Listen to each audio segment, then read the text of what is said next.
Welcome to Genuine Humans, exploring the stories behind the great marketing leaders of our time and hearing how their journeys have influenced the brands they've built.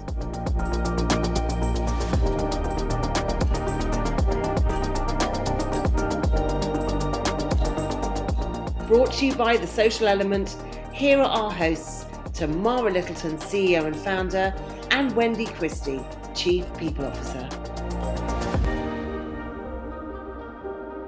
Welcome to the Genuine Humans podcast, and I'm here with my lovely co-host, Wendy. Wendy, how are you doing? Really well, thank you. The sun is shining. I'm just back from a nice long weekend off work. So yeah, feeling good. How are you? Fabulous. Well, I'm ever so slightly... Well, I'm energised this morning because the tube strikes have actually started, and I actually forgot. So I've just done this massive walk from Waterloo Station to Liverpool Street. I've been up since about sort of 6:30 and walking across London. However, do you know what? It's kind of fun, though. It was a bit drizzly and there were lots of people about, and it wasn't the end of the world. So yeah, but here we are. But we are joined today by James Davies, and he is the head of marketing for First Direct. James, it's lovely to have you here. Hello, good morning to you both. No walking across London for you then? I just walked downstairs. I'm in my kitchen. Haven't gone outside in the rain. I thoroughly recommend it. But James, what we do with our guests is just kind of do it going backwards a little bit. I would love to hear about your career, how you got into marketing in the first place. For some people, it's very much a calling. Some people, it's a sort of a few accidental moves. Tell me and Wendy about your career sort of up to now. Yeah, sure. So I studied business and politics at university, and it was the marketing part that really interested me. So my first kind of role in marketing was an internship in one of the summers of university, and I worked on the Sharwood's brand, so part of a big FMCG, but Asian foods, and I just found it really interesting understanding how consumers' tastes had developed.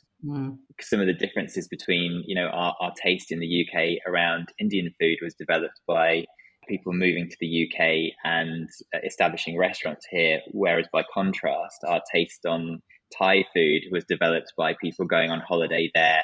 And so just kind of learning about how consumers had different expectations and how we could deliver to those, it really kind of resonated with me. And then I went back to do my final bit of university, and after that I ended up going into banking, and so kind of banking in marketing, it was there evermore. So I started in Coutts, which is a private bank part of Royal Bank of Scotland, and I did some time there and then went to Royal Bank of Scotland, but that was just for about 2.5 years in total. And then most of my career has been at HSBC. So when I joined HSBC, I joined the UK commercial banking marketing team. So I was based in Canary Wharf, but over the years, I've had a chance to kind of move around a bit. So I've worked in the global marketing team. I got to travel to all over the world. And then I relocated to Hong Kong with my husband. We spent 2.5 years there. And I had a regional role covering campaigns across Asia and looking after the international markets. So we got to kind of experience working in all different places. A big project was the integration of another bank that we'd bought in Indonesia. So I spent a lot of time in Jakarta. And then after a couple of years there, I moved to Canada, again with my husband, and led the B2B marketing team in Canada for HSBC, which was brilliant. Loved living there. Before coming back to the UK and leading the UK commercial bank marketing team, which was quite nice, full circle, because that's the team that I'd started in HSBC in. And then just last summer, I actually moved to First Direct, which obviously still part of the HSBC family, but for the first time I get to work on a different brand, which is really exciting, and I'm loving it so far. Oh, that's fantastic. And I love the fact that you kind of were able to sort of spend time in Hong Kong and then Canada. And was that kind of something that you were able to request and just sort of say, this is what I fancy doing? Or was it an opportunity and you just kind of like jumped on it? How did that kind of come about? Yeah, I think when you join HSBC, it's kind of it's something that so many people around you have had the opportunity to do, that it kind of opens your eyes to the idea that you could go and work in other places.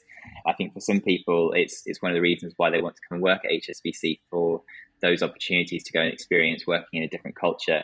For me, when I first got to HSBC, actually, I think I got the slight kind of travel bug, because I got the opportunity to do a couple of overseas trips. So within a couple of months, as a relatively junior person, I was off on planes to Sao Paulo and Hong Kong, and I just thought, this is amazing. I want to do more of this. So I started to incorporate it into my personal development conversations. Yeah. And then I had a boss who actually relocated to Hong Kong, and we kind of maintained the connection. And so it kind of went from there. And what are your tips to someone who kind of is just going to be taking up a new role in like Hong Kong or Canada? That the whole concept of just moving your life, moving out there with your husband, and just sort of starting again in a new country. What were your tips on how to sort of do that well? Well, firstly, make sure that you both sign up to it, because there will be some bits where you find it quite challenging, and it's helpful to kind of remind each other that you both agreed to do it. You didn't kind of go there under duress. But on the whole, it was hugely rewarding. So there were a lot of positives. I think it was helpful to speak to other people who were expats who'd moved there, because they have a different experience of kind of coming in as an outsider, and they can give you tips on how to kind of navigate all kind of, whether it's government forms that you've got to do, or kind of places to go, places to meet people. What else would I say? I think just enjoy it. Like, don't forget that, because you'll be there for a limited amount of time. And I think that's the great thing, and we see it with colleagues from other places who come and work in London. They're brilliant at getting on a plane and going to somewhere in Europe for the weekend, because they know that they've got kind of a window of time they want to be there. So I think just making sure that you make the most of that incredible opportunity. Like, I've visited so many places in Asia and the Americas. It's just, make the most of it. Yeah. I think doing a relocation with a corporate is a really good way of doing it as well, because you automatically have a network when you get there. You've got all of these colleagues who can kind of give you tips, people you can hang out with at the weekend. I mean, particularly in Hong Kong, your kind of HSBC colleagues are also your family. You kind of spend time socially. If you've got kids, they go to school together. So it's a great way of moving to a new place, is having that kind of corporate network already. Fantastic. And so now at First Direct, just before I let Wendy loose on you, I am curious to know, obviously you said that you took up a new role last summer, and we are still in a pandemic. It's getting, slightly easier in terms of restrictions, but from a sort of a leadership point of view and starting a new role, how has it been for you in the pandemic? Have you been able to sort of meet everybody that you're working with now? Yes, I have, actually, a few times. And before Omicron, we'd gotten into quite a nice rhythm of we'd done a few things like team drinks, and I'd been going into the office every week. And then with Omicron, it kind of pulled back from that for a few weeks. Yeah. And now it's the 1st of March, and I'm facing into a couple of belated Christmas parties in the next couple of weeks as we kind of get back into reconnecting with each other.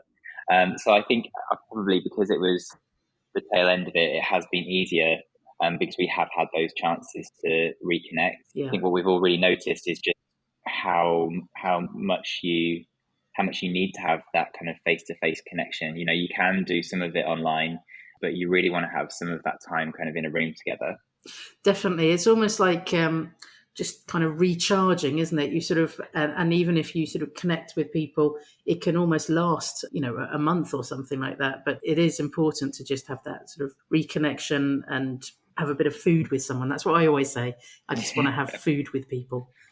Yeah, definitely. And I think it's funny because it can be both very energizing, but then also like at the end of it, I can feel a little bit kind of drained, because I kind of crave that connection, but sometimes so much stimulus, it can kind of make me feel like a bit like, I need to go and have a lie down now.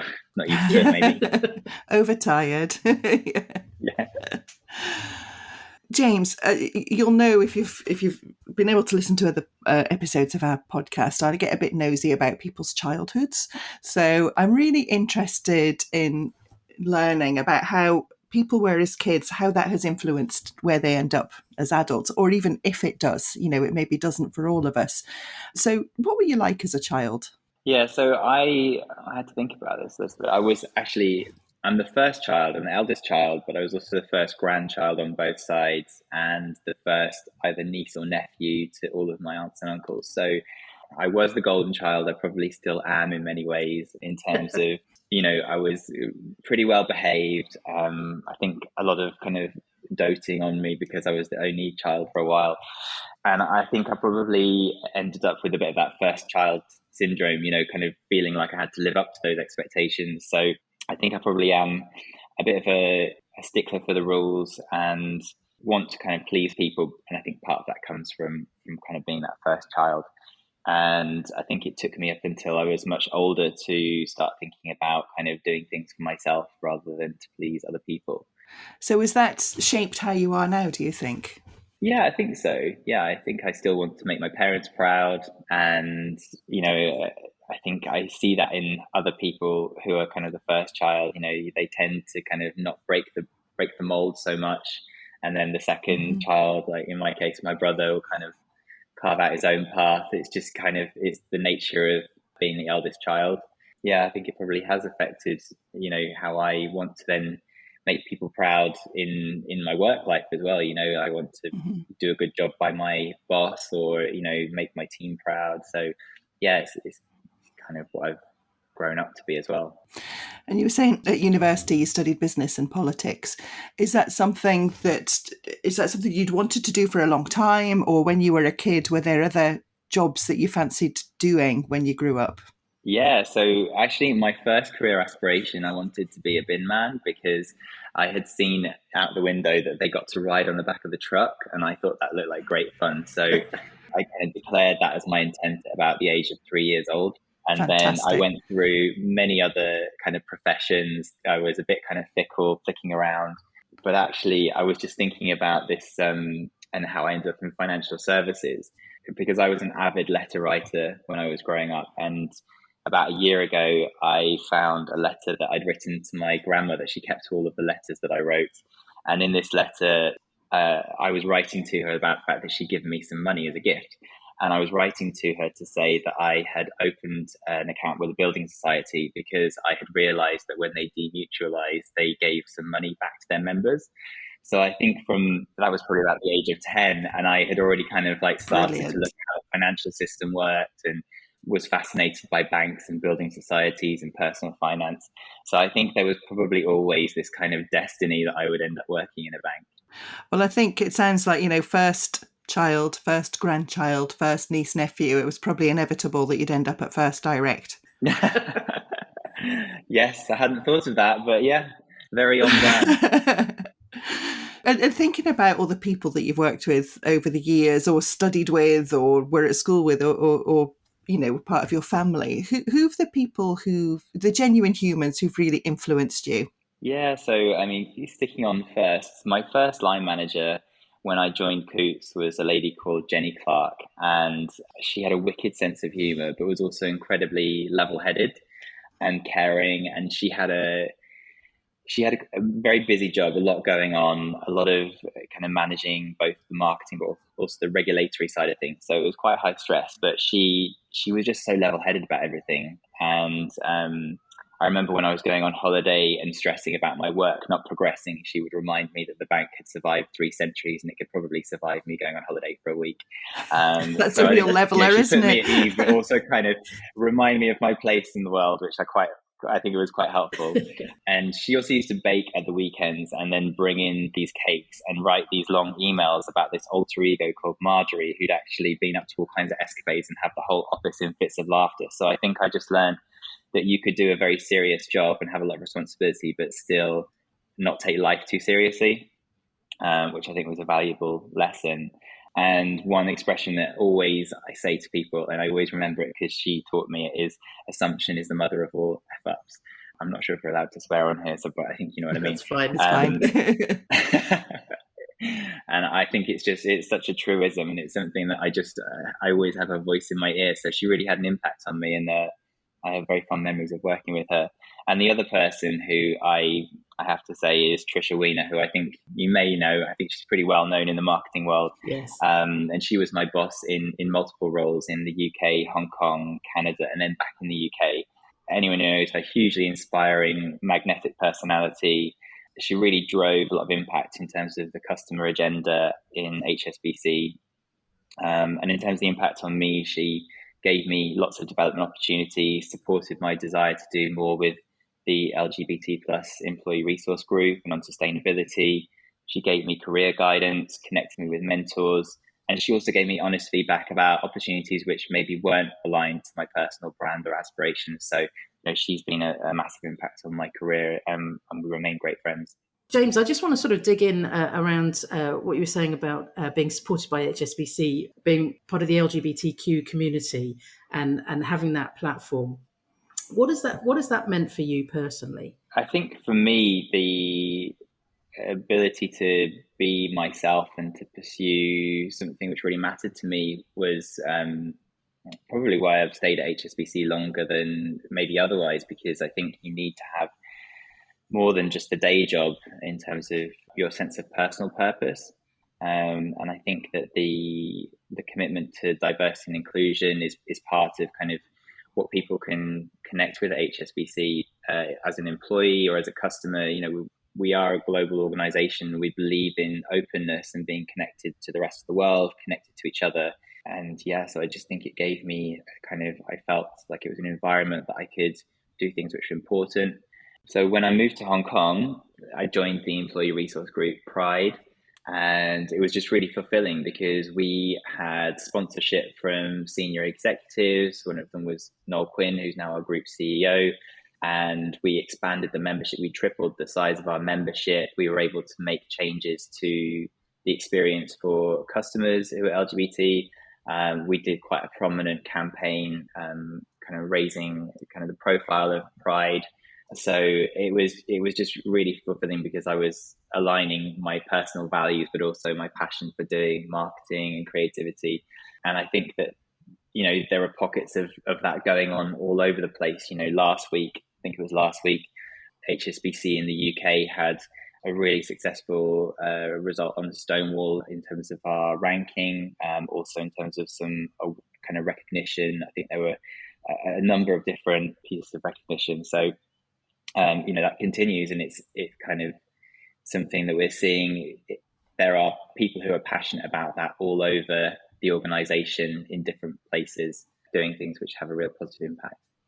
And it's something that, I know that sometimes companies get criticized, but, having worked with HSBC for so long, we know from the inside what they were doing to support and all of the different campaigns. But it kind of reminds me about the importance of just showing up as well, because, I released a blog yesterday about the importance of having a presence and being out there when you have a platform. And as a out gay CEO myself, I like to sort of bang on about it a lot, not just to bang on about it, but because it brings attention and perhaps encourages people not to go back in the closet when they start at their first big job, for example. But I always remember just being at different conferences, and there's often a representative from HSBC, which it's important. It matters that people turn up and talk about things. So yeah, I think there's a lot to be proud of there from a brand point of view. Yeah, and I think sometimes people often look at the size of an organization as being, it's a kind of big corporate, faceless giant kind of thing. But actually, our size is something that we can use to have a really positive impact, whether that's by raising the profile of aspects of D&I or, talking about sustainability. That's kind of the privilege that we have with our scale. Absolutely. And so what would you say, just changing the subject a little bit, or maybe it's connected, but what's the bravest thing that you've done in your career or outside of your career? So I think the bravest thing that I'm doing at the moment is becoming a father in May. So, oh my God. Wow, congratulations. Quite scary, but quite exciting. Very exciting. It's very scary, actually. And it's been quite a long journey for my husband and I. So we are now at 27 weeks pregnant with our amazing surrogate. So yes, that's just going to be completely life-changing, as everybody keeps telling me. And yes, I definitely think it's going to require some courage along the way. That is such brilliant news. And yeah, I'm sure everyone is saying that you're not going to get very much sleep at the beginning, but that's the obvious one. But yeah, what a wonderful life change for you. Yeah, because you've just been through it, haven't you, Tamara? Yes, my partner has 2 children, and the youngest is he's now 13 months old. Wow. And yeah, he's absolutely adorable. They're both adorable. But yeah, I was kind of quite shocked because I'm a little bit older than you, James, and I was struggling with the with the sleep. But I've got into it's all getting so much better. But you forget about that, because what I find fascinating is how quickly everything changes. That he goes from being such a sort of small baby and then learns to smile, and then now he almost said my name the other day, and it feels like everything goes so fast. So yeah, I would just sort of say grab every moment. That's brilliant advice. I intend to. It feels all sad to go back to the marketing now, but let's just talk about babies. What changes in marketing are really exciting you at the moment? I think the amount of data that we've got and how we can use it is something that, certainly for banks, there's a lot of untapped potential there. So I'm really excited about that. And there's a couple of things that we've been working on. So in my last role, we launched Kinetic, which is a business banking proposition, app-based account, basically, which analyzes your cash flow, helps you categorize your spend, and makes your cash flow more visual, which is super helpful for a small business owner. And it actually won Best App-Based Business Bank Account in the UK last year. So it's great to see that kind of external validation. And then similarly in First Direct, we want to use data transaction enrichment to try and help people. We know that 19% of 18 to 34-year-olds have a strong idea of how much they need to save for their goals in the next 5 years. So, a small minority, and yet 63% of them aspire to buy a house. So Right. The way that we can bridge that gap really is, helping them to understand the data that we hold for them, their data, and help them to kind of map out what is that path to their goals. And that's really exciting, because I think there's just so much that we can do with the ability of technology now. Fantastic. How would you describe your style of leadership? I think my style of leadership is, I do like to be around people. It's something that, because I'm an extrovert, it gives me a lot of energy to be around people. But then I've also done the DISC profile, and the DISC profile, I'm an S, so I like to create harmony amongst people. So Me too. Wendy, I think we're kindred spirit. So actually, whilst I can be very energized by being around people, it can also take a lot of my energy, because I want there to be harmony when we're all together. And it took me a long time to figure out this kind of dynamic of like, why do I get so excited by being around people, but then I'm also kind of exhausted as well. So I think my style of leadership, it has changed a little bit in the pandemic, because a lot of stuff just came naturally to me in the office environment, and it was very easy for me to just vibe off people. And now, with hybrids, some days I might be connecting on Zoom all day, but I'm kind of rattling around in the house. So, you can get kind of the little voice in your ear being like, have you actually done anything meaningful today? And that kind of thing. And so I think I've become much more aware of my kind of internal narrative, because I've had that kind of time on my own. And I think as a result of it, I'm going to be much more kind of purposeful about what I do when I am in an office and what I do when I'm on my own, and kind of trying to make the best out of each environment. I think also, although it's not related to the pandemic, because we have been on this journey of starting a family over the last couple of years, I think my leadership style has changed in terms of becoming much more empathetic to other people starting a family. I remember I've had so many team members who've gone on maternity leave or paternity leave over the years, and there's so many times people have said to me like, oh, I'm worried about my career going on hold, or I'm worried people are going to forget about me. And I've kind of brushed it off and said, don't worry, because like genuinely, I've felt that people shouldn't need to worry about that.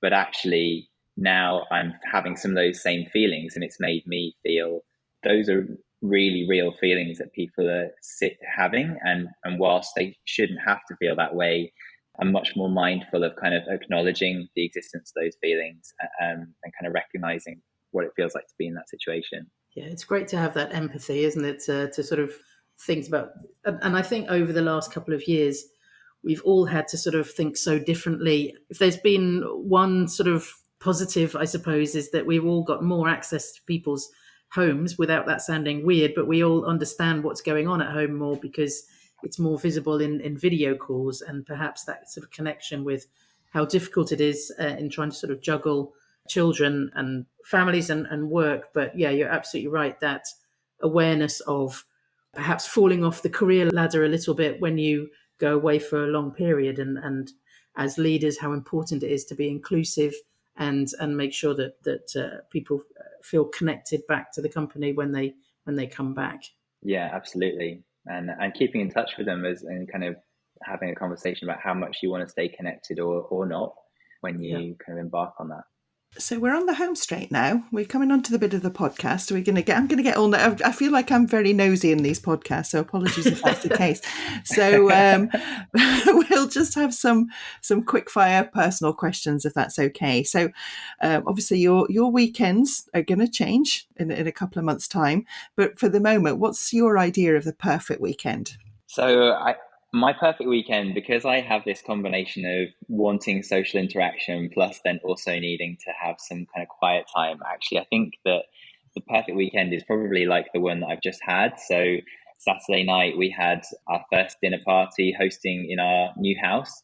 And I love cooking. So that was really nice. But then Sunday was just kind of like chill, read the papers. And so that combination of some fun and interaction and then some kind of time to myself is really perfect.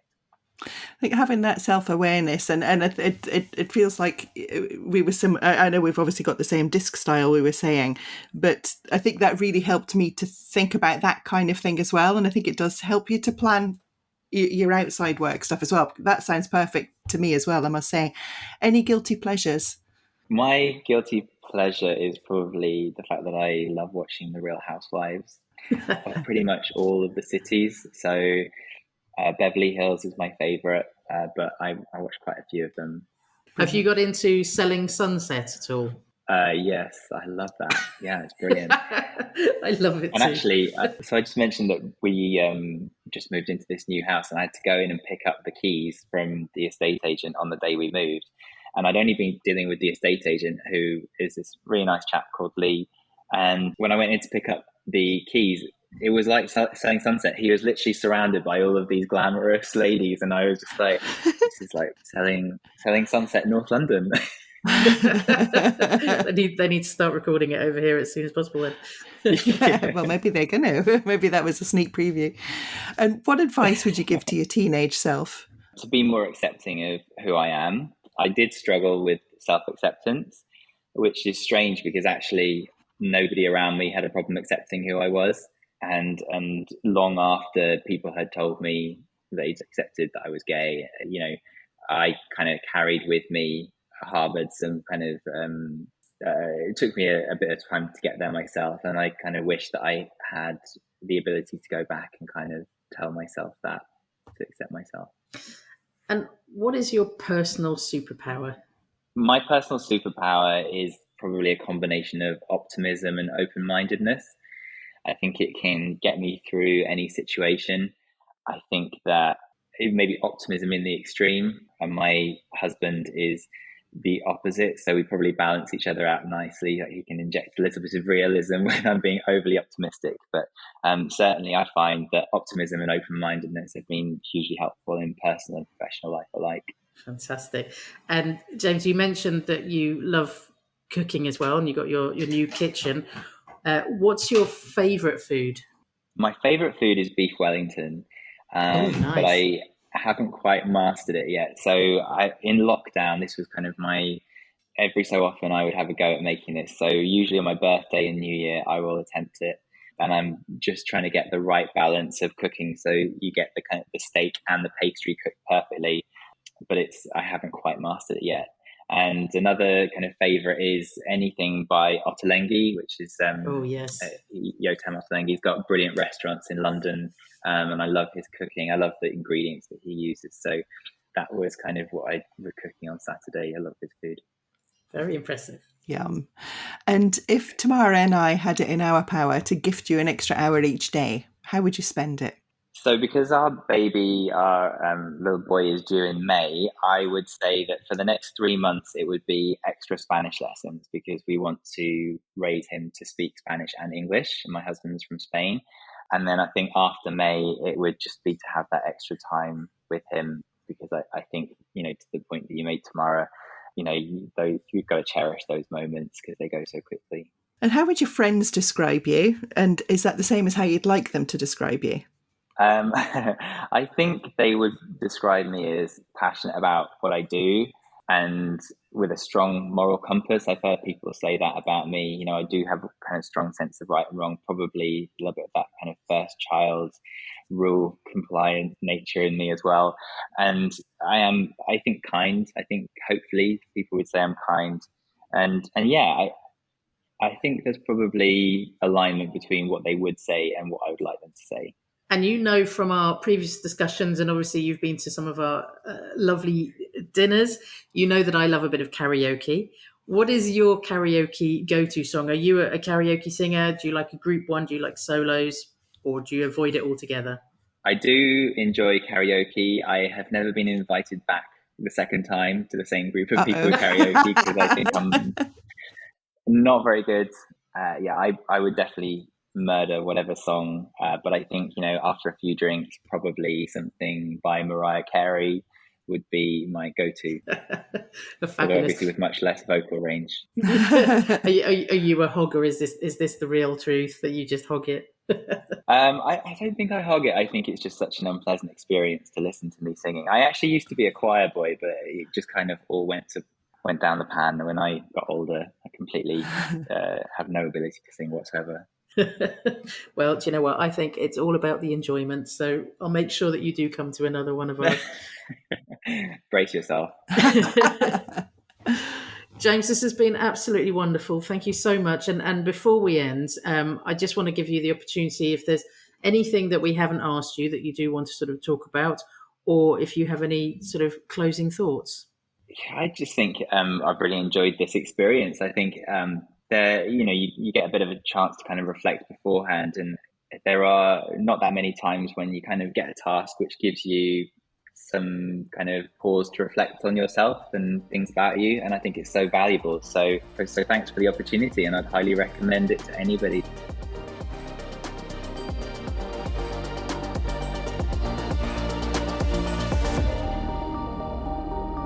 You've been listening to Genuine Humans, brought to you by The Social Element. If you loved what you heard, remember to subscribe, or you can find out more at www.thesocialelement.agency.